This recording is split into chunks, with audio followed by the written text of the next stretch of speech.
C'est quoi un jeu indé? Assis-toi, prends un verre, je t'explique. Si on revient à sa définition première, un jeu dit indépendant est créé par un petit groupe de personnes et sans soutien financier de la part d'un éditeur. Aujourd'hui, le terme a un peu perdu de son sens et on le retrouve collé à de nombreux jeux qui ne rentrent plus du tout dans cette catégorie. Beaucoup de jeux indés ont un éditeur, comme Devolver par exemple, qui s'est carrément spécialisé dans l'édition de ce type de jeu. Mais du coup, qu'est-ce qui aujourd'hui caractérise un jeu indé? Eh bien, selon moi, il y a 3 éléments principaux. Premièrement, la taille de l'équipe de production. Dans l'inconscient collectif, plus l'équipe est petite, plus c'est indé. Encore plus si c'est un book tout seul qui fait son jeu dans sa cave. Mais c'est assez flou de savoir à partir de combien de personnes dans l'équipe ça sort du carcan indé ou pas.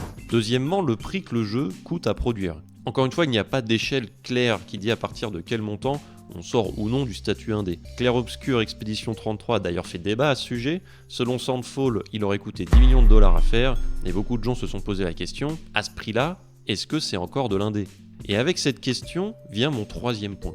La liberté. C'est selon moi l'élément le plus important à prendre en compte pour définir si un jeu est indé ou pas. Il y a évidemment la liberté financière en finançant le développement et la publication de son jeu soi-même ou en faisant appel à des financements participatifs, mais surtout il y a la liberté créative. Avoir un éditeur mais garder sa liberté de création et son pouvoir décisionnel sur le jeu, pour moi c'est de l'indé. C'est grâce à cette même liberté que le secteur du jeu indépendant peut proposer des expériences innovantes, au gameplay expérimentaux et avec des prises de risques que l'on ne retrouvera quasiment jamais ailleurs dans l'industrie. Évidemment, la vision de ce qu'est un jeu indé est devenue très subjective, donc n'hésite pas à me donner la tienne dans les commentaires.